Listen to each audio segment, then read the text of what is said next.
Biscuits and Blurays podcast, where we watch Blu-rays and the biscuit ends up the remains of the day. Okay. That's one of the songs in this. I hope I don't end up the remains of the day. That's a good song. We'll get to it. I'm your host James, other host Jade. Hello. Bonjour. This is a special one. It is. We're getting married as of but by the time of recording in 2 days. No, as of recording, 1 day. So it's Saturday tomorrow. We get married on the Sunday. Yeah, so when this finishes recording, we'll be on Saturday. Yes. But if you're listening to this on its debut, we get married tomorrow. Yes. Yes, okay, cool. Which is exciting. It's so exciting. We've gone for a bit of an autumnal theme. We have, as is the season. Yeah, 'tis the season. 'Tis Halloween. 'Tis the best season of the year. It's the most wonderful time of the year. That's what that song should be about. It should be about Halloween. We've also been very ill, so sorry this one's been a bit late. But we're okay now. We are indeed. It's been and gone in good time. Because we both sounded like this, didn't we? Oh, God, yeah. Ugh. I'd have had to edit all those snuffles out. And all the coughing. Yeah. Speaking of coughing, Halloween. Thank you. Yep. Corpse Bride, I thought we'd keep it... We usually, when we do the Halloween specials, we start off slightly less scary and work our way up. Yeah, we could do a bit more like gateway horror kinds of movies, and then we get more towards the... I think more, not extreme horror movies, but that feel...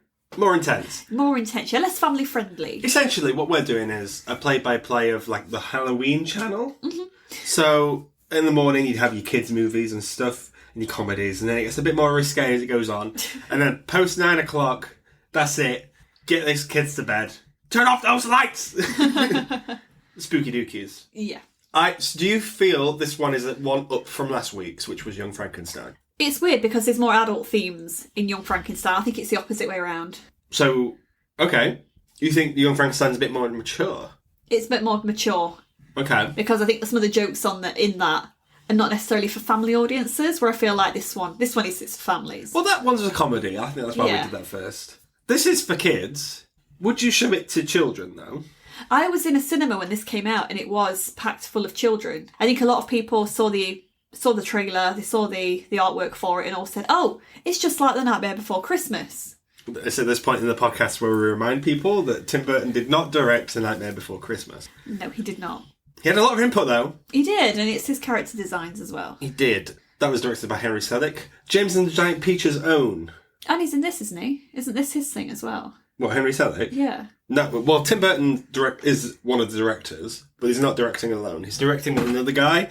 And I'm sorry, other guy, but my phone is low on battery, so I can't check who you are. Yeah, so it's just Tim Burton. Tim Burton's directed this all by himself. What a big boy he is. I imagine most of this would have been all his designs and stuff. Maybe. I don't know as much about it. The thing is with Tim Burton, if you get Tim Burton's something, insert name of film, he's got to have a lot of ownership over it. Whereas otherwise it would just be like Dumbo. Yeah. Planet of the Apes. Like Beetlejuice is not Tim Burton's Beetlejuice. No, it's... I think he must have had a lot to do with its character designs. And it shows, because... Are you familiar with his work? Yes. So his earlier stuff, his notebooks, yeah, and his it's drawings. absolutely terrifying, some of his earlier stuff. Oh, absolutely. He used to work for Disney. But they weren't that interested in it, and you can kind of see why. The problem is, he started working for Disney around Black Cauldron times. Mm-hmm. And then they let him go, and then eventually they brought him back in. Yeah. Have you seen Black Cauldron? Yes. Does it show? Is there Tim Burton-esque stuff in there?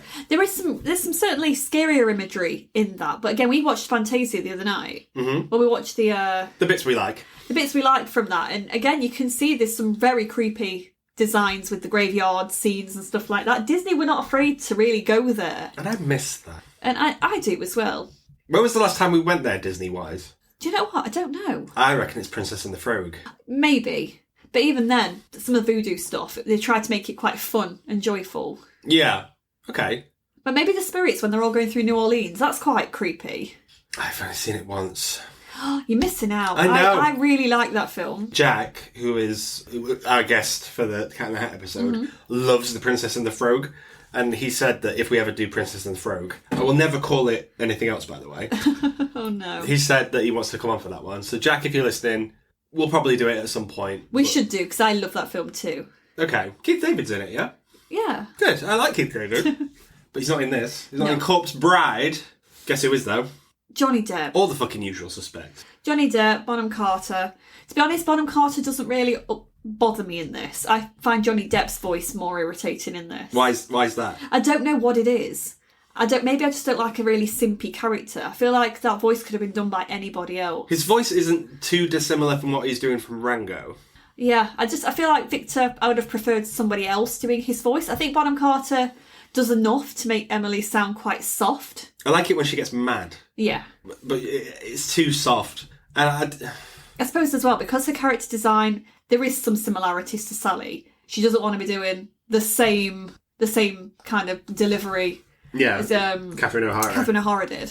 But the similarities are too glaring, like me thinks. Watching this back now, after watching Nightmare, I'm thinking, you know what, I can see a lot of, not copying and pasting as such, but I can see where ideas from Nightmare have been put into this. Well, the problem is Tim Burton's got a style. Yeah. And he's true to it. It stays, So it would make sense that all these characters do look the same. Yeah. However, just branch out a little bit. Mm-hmm. Let some other people design some things, maybe.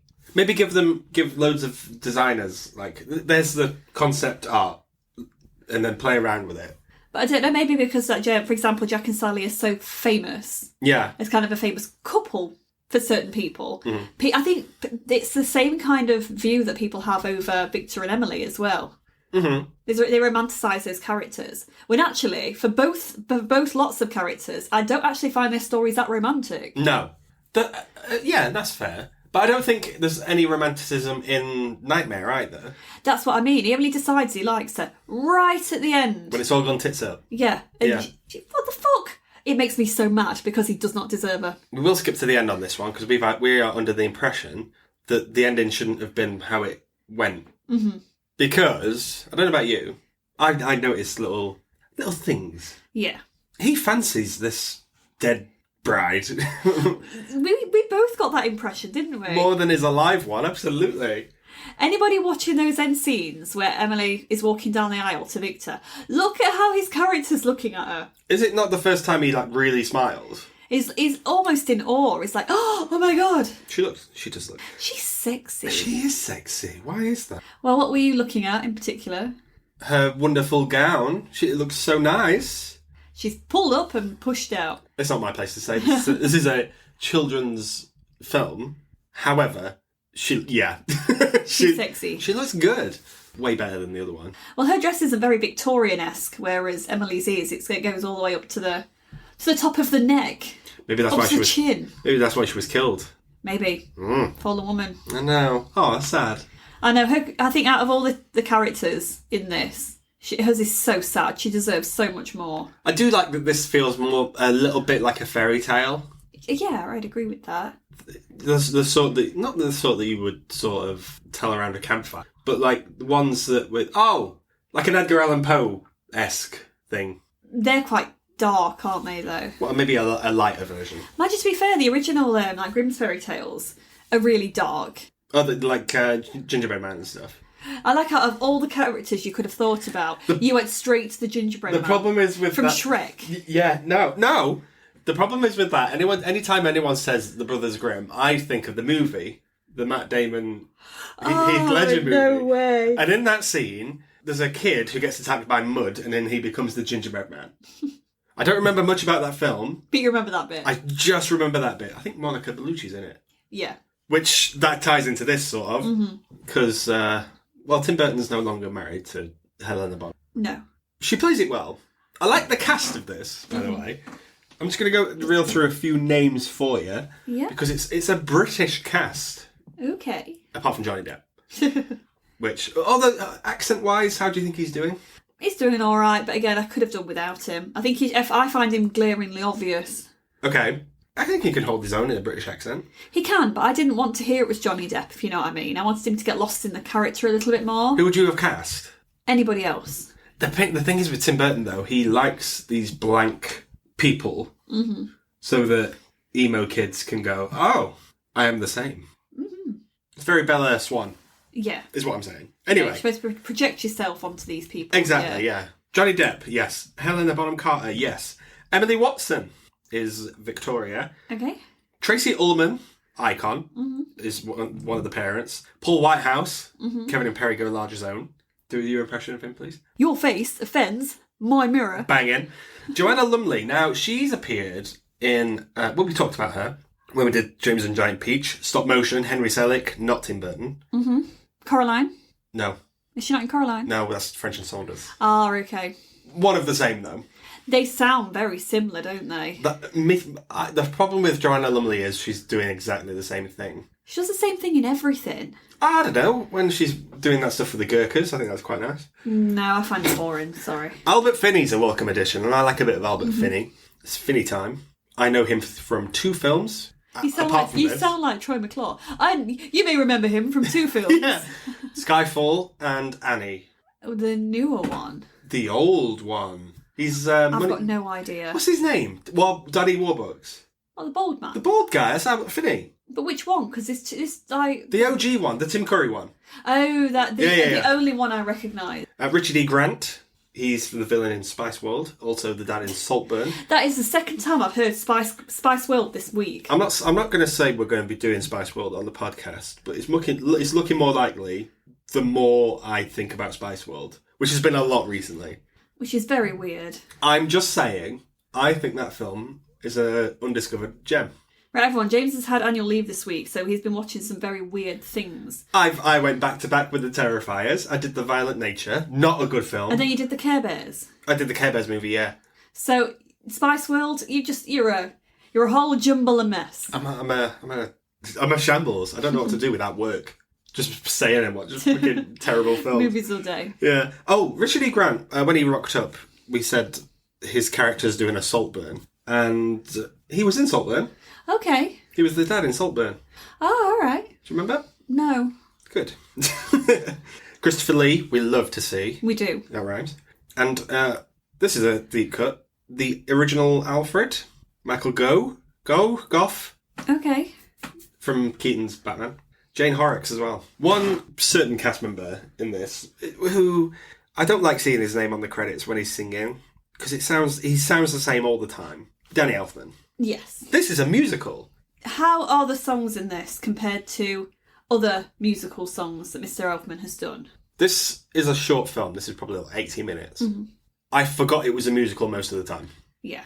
Whereas Nightmare Before Christmas, which again is probably short. Yeah. That is straight up musical. There are intervals in it where there's musical number every 5 seconds. I think there's 4 musical numbers in this. The one at the start, the good one, and then 2 more. Yes, we get that one. So we get the one at the start, the wedding one. We then get the Remains of the Day one, which is a banger. Yeah. We then get the wedding. No, it's not. That's not in order. We then get the little piano. Oh no, we don't. We get Emily's little song, which is very much Sally's lament. Yeah. And then we get the wedding song, which sounds very much like Making Christmas. Yeah, I like Danny Elfman. I like his music, but when he sings, he always puts that voice on. Yeah. Which is he was a singing voice for Jack Skellington, and it shows. I agree. Although Remains of the Day is an absolute banger. It is. There's a random little jazz medley halfway through it though that I don't appreciate. I know you like it because you like the animation in it, but I don't care for it because I feel like it really takes the song off from that kind of original jazz tune. I see. And I find it distracting because I'm really invested in Emily's story by this point. Okay, but we've got to have the skeletons do their thing. We do indeed. It was distracting, I'll give you that, but a welcome one. And then, the 2 other songs, which were just very mid for Elfman. I expected better. Yeah, no, I did as well. I remember when I watched this for the first time, and they started singing in the beginning scene when it was all black and white in the Land of the Living about them getting married. Yeah. I remember thinking, what the hell am I watching? Mm-hmm. That was then, when I was a teen, thinking, what the fuck is this? You were like that guy when we saw Beetlejuice, when we left the showing. Yeah. What the fuck is this shit? It was like, alright mate, calm down. It got better for me as soon as Emily's in the picture. Because it also injects some colour into the film, which is done on purpose. Mm-hmm. But I found her character so interesting. I don't think it's the first film to do that, though. No, of course not. But it's good. Yeah. But it is more interesting. Beetlejuice did it. Mm-hmm. When it's all colourful and stuff when they go into the afterlife and things like that. Yeah. Maybe that's how Tim Burton views stuff. Yeah. miserable and grey up here, and then down there it's like, ooh. Oh, it's so colourful. It's a party time. I love the animation in this. Mm-hmm. I find Nightmare Before Christmas a bit jerky.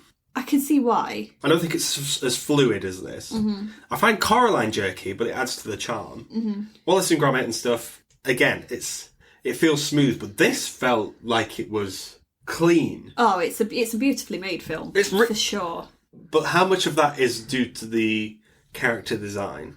I think the eyes are massive. Yeah. So they're easy to control. But the mouths are small. Mm-hmm. So when they are talking, the lips aren't moving much. No. It's all in the teeth. Yeah. Which is, have you ever met anyone like that? And all teeth. Yeah, just all teeth. I like the character designs though. I think I do, but I think it's when it comes to being iconic, it's really hard to watch this film without thinking of Nightmare. I find there's just too many similarities for me not to think of both. Does it take you out of the film a bit? A little bit. Mm-hmm. Obviously, they are two completely different films, in that one is a lot better. A lot better, and not directed by Tim Burton. I feel like Nightmare is good because there's quite a lot of really memorable characters in it. I could tell you most of the inhabitants of Halloween Town because I think they're so iconic. Couldn't really tell you much about the Land of the Dead here. Oh, I beg to differ. Oh, the Land of the Dead, no. Exactly. Whereas I feel like the other background characters are just as interesting to look at. I don't feel that way as much with this, and I feel like I should. I see. Apart from maybe 2 or 3, I'm not really that interested in the corpses in this. Well, the Napoleon and the Bone Boy. The walking head. They try and make something out of them, but it doesn't land as much for me. My favourite one's the guy who's cut in half. Oh, yeah. I like that guy. He's my favourite. But I didn't realise, I've seen this once before, and I don't remember liking it. I remember watching it on DVD and just being like, well, this is not for me. Mm-hmm. I hadn't found my taste yet. Yeah. But watching it tonight, I was just like, oh, I'm invested in most things that are happening, which is a good time. I think it gives you something to root for in this, though. I think we are rooting for the main characters. We want the villain to get their comeuppance. I don't think we are. I think we are. I really wanted the villain to get fucked up, especially after his little end speech as well. As soon as we realise who he is and what his end game is. I think it's a credit to the character designs, though, because from the get-go, you know who the villains are. Yeah. Is that for the children in the audience, do you think? Maybe. Do people design characters and think, oh, he's evil. He has to be looking more evil? Are humans, if we look at other humans, can we tell who are evil and who aren't? Maybe. All it goes back to kind of witch trials and stuff like that. Yeah. Certain characteristics they'd look for in people, and that would make them evil. Maybe. I mean, if there's any... They did the complete opposite with Prince Hans, though, in Frozen. They purposefully made him quite likeable and handsome, just for him to switch up. Yeah, I find that cheap, though. I don't like that in Frozen. I think there's still an underlying current in Frozen, though, where I kind of saw it coming. I see. I see. Yeah, no, I see what you mean. I think Disney just do villains well, and maybe that's a feature of just old animation. Yeah. That I think they're trying to get out of. Because Wish, we haven't seen Wish. Apparently that villain's not so great, from what I've heard. He just looks I've not seen it, though. He looks like Jimmy Smits from Attack of the Clones. And other things. But I like the character designs. They are Tim Burton, so they've got big eyes and big old black around them and stuff like that. Very shrunken. Yeah. I'm never not impressed by it. Yeah, I know what you mean. I like the worm. Oh, the maggot. Yeah, the maggot, sorry, yeah. But he looks like a Beetlejuice knockoff. I know what you mean. I think he's representing something. As in, he's supposed to resemble someone, but I can't for the life of remember who it is. That person I know who looks like him. Ah, yes. Yeah, that guy who talks. Ah, yes. I can kind of gather what you mean. If anyone is listening, I imagine someone's listening. Please be listening. But let us know who that is, because we are drawing a blank on that. The film steps up when the bride comes in. You mentioned this. Yeah. I agree. Well, we then get the Remains of the Day song. We get the brightness, the colour, all gets injected into it. I think it's interesting. Do you think that this film doesn't have much dialogue? I don't know. I've never really thought about it, if I'm being honest. Because I only ask because Victor doesn't seem to have many lines. I don't remember him having any memorable lines. No, other than the main vows. Yeah, and then but the song that he plays at the piano for Victoria, I was just like, okay, maybe that's how they communicate. Why not lean into it? Why not have him be, not mute, but have very little to say. I don't know. Just ways around it. Yep, Emily's great. She's hot. We've established that. She's very sexy. Costume design? I always liked the Corpse Bride dress, you know. Okay. I remember thinking, oh my god, that's so iconic. What you've been doing, I should let people know, is that you've been watching wedding movies throughout this month. I really have. I got to about 3 weeks, about a month to 3 weeks away, where I thought, shit, I need to watch exclusively wedding movies. I mean, we have sprinkled in some Halloween and podcast ones, but I've been watching a lot of wedding films. Mm-hmm. One thing I always ask you is, how does the dress fare? Because I think that's important to you. You like that stuff. You've modelled wedding dresses. Yes, I'm an active bridal model. Mm-hmm. Exciting. For hire. Thank you very much. So I'm always interested in the wedding dresses. And I remember always thinking this one was particularly beautiful. I think it's because the blue's really nice. Yeah. She's got blue hair as well. That's a vibe. Is it blue or is it rotting? I think her hair's blue and it matches in with like the colours of the dress. Yeah. I think it's rotting as well. Okay, cool. Everything's rotting. Everything's rotting in this. I think the veil's cute. I think it's all... And she's got a cheeky slit as well. She's a bit filthy. She's got a bit Angelina Jolie on it, right? Yeah, she's, again, not very Victorian compared to... It's a complete contrast to the dress we later see. Well, Victoria wears. I can't remember what her dress is, but she's got a neck on it? Yeah, it goes all the way up to her chin, so literally there's no flash on show whatsoever, which is, again, very Victorian. Mm-hmm. Emily's dress, on the other hand, she's got a strapless number, which is a bit plungy. A bit too plungy, if you ask me, for a kids' movie. It's a bit sexy. She could have had all the fabric in the way that got destroyed. It's not just a bit sexy. It's very sexy. Maybe it may be. Here's my thought: is that she had that dress, but it sort of withered away. Maybe, yeah, she could have had fabric across that got destroyed. It could have got torn when she was being killed. Mm-hmm. That's a thing that maybe happened. Yeah. Okay, but of the rankings of the wedding dresses you've seen this month in movies, it's one of the better ones. Is it? Yeah. Okay. I can't believe how many films about weddings get the fucking dress wrong. Which is the worst one you've seen? It's not a wedding dress from a film I've seen recently. But the best wedding dress I think I've seen is the one from Cinderella, the Lily Collins one. Oh, okay. I think it's absolutely stunning. Okay. I love all the flowers on it. I'm not very traditional. Is that that's CGI though, isn't it? No. You're thinking of the blue one. I'm thinking of the blue one. No, so that was absolutely stunning. Okay.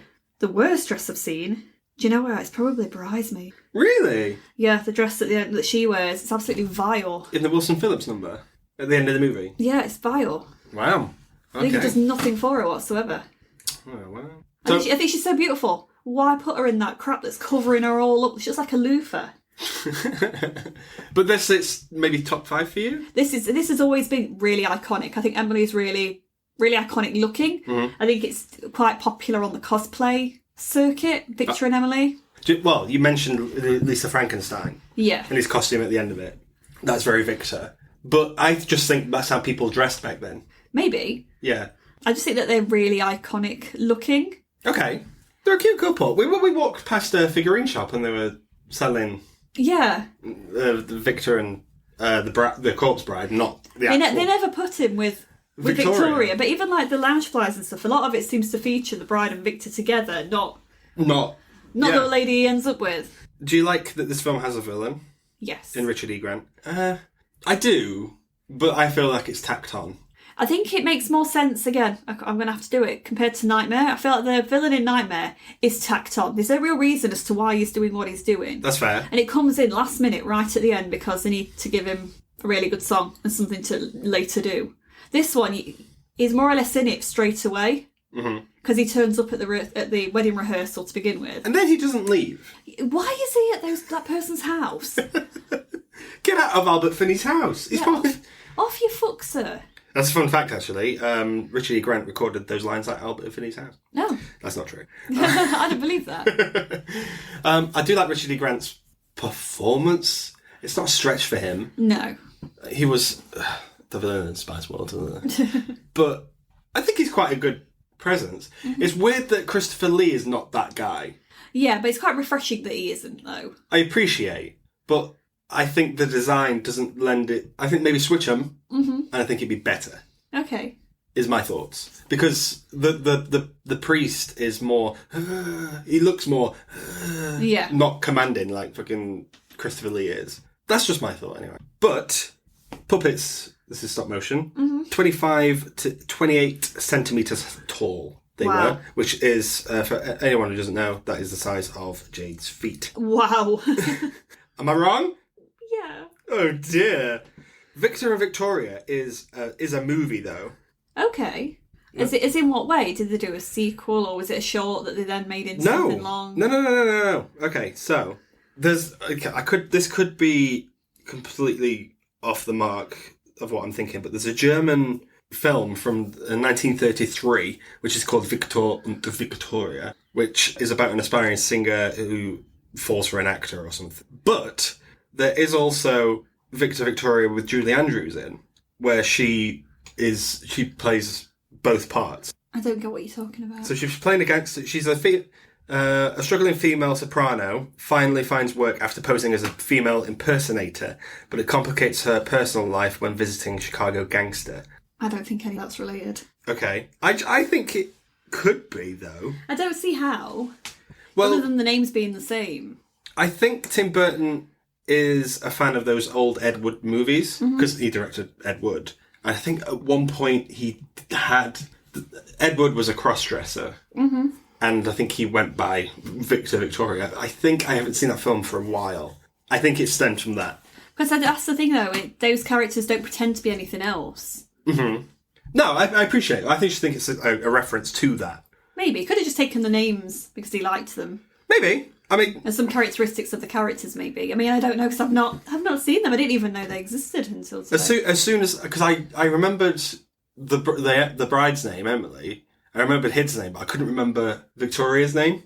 And then when he said Victoria, I was like, oh, Victor Victoria is a thing. Maybe I'm overthinking it, but I just think it's interesting to know. Excuse me. The Bone Jangles sequence that you mentioned that you don't like is inspired by the skeleton dance from Disney. I did think it was, because when they're all like swapping their heads around. Mm-hmm. I remember seeing that as a GIF everywhere. Oh God, you still do, don't you? And you know what? It will always be iconic. There are some touches with CGI here. Yeah, it has to be, because it's just too smooth otherwise. I don't think it's that. I think it's the bit with the smoke and when he cracks the egg. Oh, okay. Because that looks good. And I was like, oh, someone just cracks an egg underwater. What's going on? Henry Selick was almost involved, though. Okay. Because Tim Burton and Henry Selick, they've had a working relationship since ages ago. Mm-hmm. And he said, oh, is this something that you knew about? To Henry Selick. And Henry Selick said, it's an old Eastern European folk tale. The Corpse Bride has been performed in plays and is in a lot of storybooks. It's something that he's been working on for 6 years, Tim Burton. Mm-hmm. I was involved for a little while trying to figure out the story about 4 years ago. This is in 2006. But I guess he's just going forward with it and he's moved to London. There are a lot of good stop motion people there. Not people who are stop motion in London, but people who work on stop motion animation. Do you like stop motion? I do like stop motion. I think it can sometimes get quite creepy. I think you can go dark with stop motion a lot more. I'd argue you could go darker. You could, but I think that I don't know, I feel like it's a good medium for it. I think there's always a reference to the Harryhausen stuff. Mm-hmm. I think his piano is a Harryhausen. Yeah. Which, yeah, chuck it in. But he was the master. And now, does it rank high for you in the stop motion stuff? Or are you a Wallace and Gromit stan? I do love Wallace and Gromit. I love the fact that you can even see like the fingertips of people's like fingerprints on stuff. I think it's quite cute. Okay. But I don't know, because I was quite late to Nightmare Before Christmas. I think I was about 11, 12 when I saw it for the first time. Okay, I'd argue I was later. I think the first time I watched it, I was probably 17. But that's the thing, I watched it then, but then I didn't watch it again until I was around that age too. Oh, okay. I think I managed to catch it once. Yeah. And then I don't think I've really... I never watched James and the Giant Peach or anything like that. Okay. So I'm trying to think stop motion wise what I would have watched. Morph? No. I knew of Morph, but I didn't really watch it. Everywhere. It would have been Wallace and Gromit for you then, wouldn't it? So Wallace and Gromit was what I was more accustomed to. Yeah. But since growing up, I think Coraline was the next big one where I was like, oh my God, that's amazing. Well, Leica are the masters at this stuff now. Yeah, they know what they're doing. I do like it when other studios do it, though. Mm-hmm. But we've not had it for a long time. No. We still get the Wallace and Gromit stuff. I mean, they're back next year, maybe the end of this year. But Early Man wasn't great. I've heard it wasn't good. I've not seen it, though. It's just not a good script. I think the animation's off as well. But, and in terms of animation alone, This is up there. Oh, yeah. Because it was beautiful to look at. It really was. As you said, it was so smooth. The bit where she was twirling in the woods, was that an Evil Dead reference? I'd like to think so. Okay, good. But her veil was flowing. So how'd you get that to animate? It's insane. Ah. But what I will say is the kind of image of a ghostly bride, and going back to what you said about that kind of story, a lot of ghost stories do feature a ghostly bride character. Well, I can think of one that's come straight to mind already. Well, this one. Well, second one. A second one. We spoke about it the other day. The Haunted Mansion. True, yeah. Is that what you were talking about? Well, no, because I think when I think of like urban legends and things like that, or if you go to, I've watched a lot of Most Haunted in my time. They were always see every big stately house always seems to be haunted by the spectre of a bride. Okay. How many ghost stories feature a bridal character? Are people killing brides? I don't know, but I don't know if people just like that kind of. Are you in trouble? That kind of story. Maybe. Maybe there's a romanticism about it. I don't know what it is. Or is it not representing a love lost? Maybe that's why they're still lingering around. Yeah. But there always seems to be like a woman in white or something like that. Okay, here's a question for you. Mm-hmm. The bride, if there was a fight, if there's a cage match that you pay to see, yeah, and the two people that are fighting are the bride from this, Corpse Bride, Emily, or the bride from Haunted Mansion, who's winning? She would. The Haunted Mansion one? Oh, Constance, yeah, she's got an axe. Why do you know her name? Because she's such a vibe. That's so weird that you know her name. Did they mention her name in the film? Is it Constance Hatchet or something like that? I don't know. I don't know, but yeah, she would win. Okay, why? Has she got an axe? Because she got an axe. She's there to fight, isn't she? She fights the Phantom all the way through the Paris ride. She's built for battle. Oh, okay. Emily can hold her own though. She picks up a sword. I think she kill her husbands as well. She's quite. I don't know. Please, people who love the Haunted Mansion, don't come after me. It's been a while since I looked at that stuff, but I'll be all up in my game again shortly before we go. We go soon, so we'll do it maybe 3 or 4 times just so we can get up to speed. But that was because we were talking about the Haunted Mansion not long ago. Yeah, that's one of my big bugbears from the most recent movie. Well, both movies. Both movies don't do enough with the bride. With the bride storyline, yeah. Well, let's forget the Hatbox Ghost. Yeah. Played by Jared Leto. Oh my god. They'll redo it in maybe about 10 years. They'll do it again, have a third go, and she'll still not be there. Well, you can't just have her just appearing every now and again. Even the Eddie Murphy one appearing every now and again. It was crap. Give me the singing heads and then leave. That's all I need. Give us a better story. Okay, fine. Oh, it makes me mad. But no, so I think it's maybe that's also why so many people romanticise this story so much, because I'm part of many wedding groups as well at the moment. No, not to brag. And that on Facebook, because we're all as brides talk together. So many people are inspired by this film. Why? I don't know. The amount of people actually that have said recently that they're taking their vows directly from this film. The cup thing. Yeah. I suppose it is quite romantic. Oh, what? It's something about if your cup will never be empty because I will be your wine, yeah. Yeah, which doesn't make any sense. Why would you be wine? You're going to piss in the cup? With this candle, I'll light you away in darkness, stuff like that. It is quite cute. It's quite gothic and romantic, I guess. Yeah, so maybe there's a romanticism. I'm going to whisper it to you when you get there. Please don't you dare. I will be your wine. Give me a cup, I'll fill you up. And you will be my wife. Wait, don't give me a cup, I'll fill you up. That's just a completely... Please don't ever say that again. It's the same sentiment. No. I do like the bit in this, though, where they go, we can't interject with the dead. They're living in the dead. Yeah, once we're in their realm, yeah, they get the power. We play by their rules. But vice versa. If you're in the land of the dead, you have to play by their rules. That's why Victor can't just go back. If I was Victor, and I'm not, but if I was, Emily gets married anyway to Mr. Richard E. Grant. Mm-hmm. At that point, you've just what? Like she'll die, whatever. Yeah, if you really love her, go get her, whatever. But you clearly have a connection with Emily. Mm. Make the most of it. Well, he makes a conscious decision as soon because he overhears the conversation with Elder Goodnight and Emily, where he says, "Your marriage isn't legal. You're dead. He's alive. The contract's broken. Mm-hmm. He's got to die." And she's like, "No, I can't ask him that. I can't do it. I can't do that." But he turns around and says yes. Yeah, he's there like the Hunger Games. I volunteer as tribute. Yeah. And he wasted no time. But I'd say he was so ready to die for this woman. For those boobies. And it was only the day before he was having his rehearsal dinner with his other lady. I think there's a comparison as well with the piano thing, which is very beautiful. Mm-hmm. Every emo I went to school with could play that on the piano. So Talent. I'm just letting you know. But if you play hers and his, Victor Victoria's side next to Victor and Emily's, he's clearly having a better time with Emily. Well, she kind of matches that kind of passion he's got for music, whereas Victoria's not been allowed around the piano. It's a lot softer. Yeah. She gives him that look. Mm-hmm. That She's very coy. Yeah. I'm not allowed around here. And then Emily's just like, chopsticks? Chopsticks, let's go. Let's go! Yeah. It's a good film. I enjoyed it. I'm glad that you enjoyed it. It's an easy film to get through. I think if you like...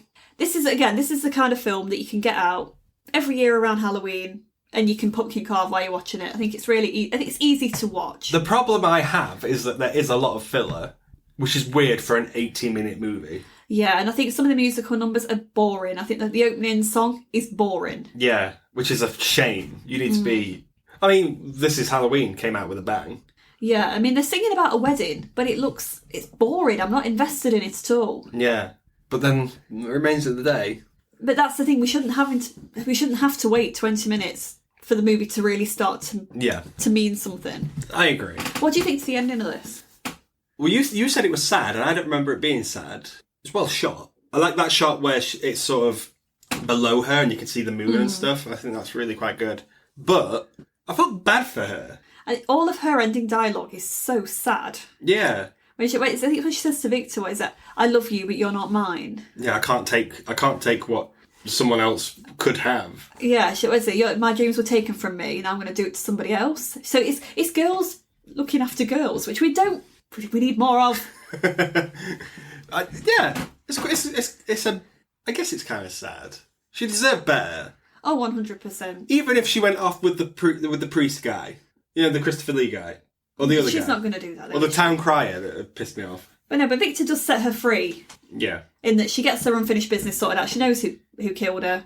Mm-hmm. He's gone. And she gets to just return to the world. Okay, so I'm sorry. Unfinished business is a ghost thing, is it? Yeah. But she's a corpse. Yeah. Do they have unfinished business as well? I kind of get the impression they're stuck in purgatory. But I could be wrong.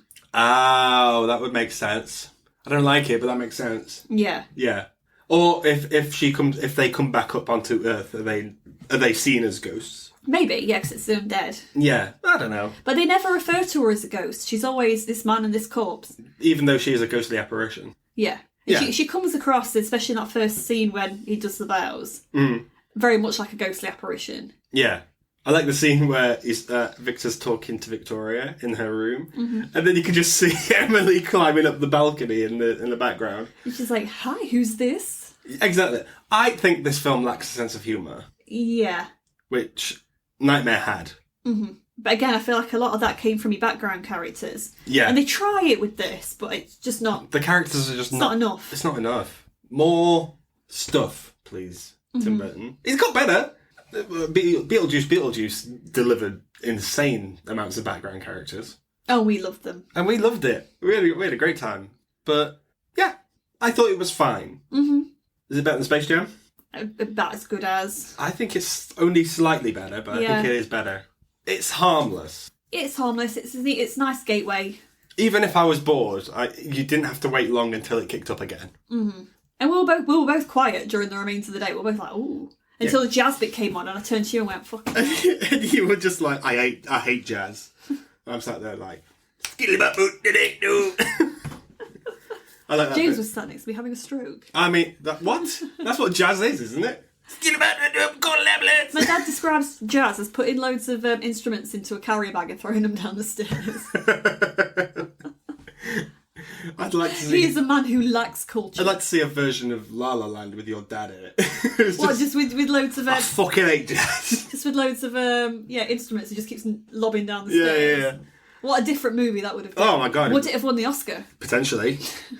Technically La La Land did win it, but only for 30 seconds. Yeah, it was a winner for all of 30 seconds, but a winner nonetheless. Absolutely. We get married. My cup will never empty. Oh, y'all be a wine. Be a wife. My wife.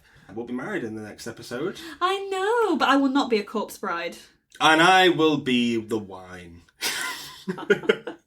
It's weird that, like, we said this is going to be the last film of us being engaged to fiancés and stuff. We've gone corpse bride. But the first film we watch when we come back will probably be Five Nights at Freddy's. As it should be, at the start of every marriage. And so it was told. What a weird combination of movies. I don't know. But, yeah, Corpse Bride, go check it out. We'll get married. You'll see it. You'll see all about it. That's all you're going to hear about, to be fair, until the next episode, probably. Yes. Eek! Whoop! I'm so excited. Has this film made you more excited? I'm excited anyway, because now we're officially into... We get married tomorrow. Woo! So excited! So, yeah, see you next week, guys. For you will. Five Nights at Freddy's. See you next time. Bye! Ta-ra.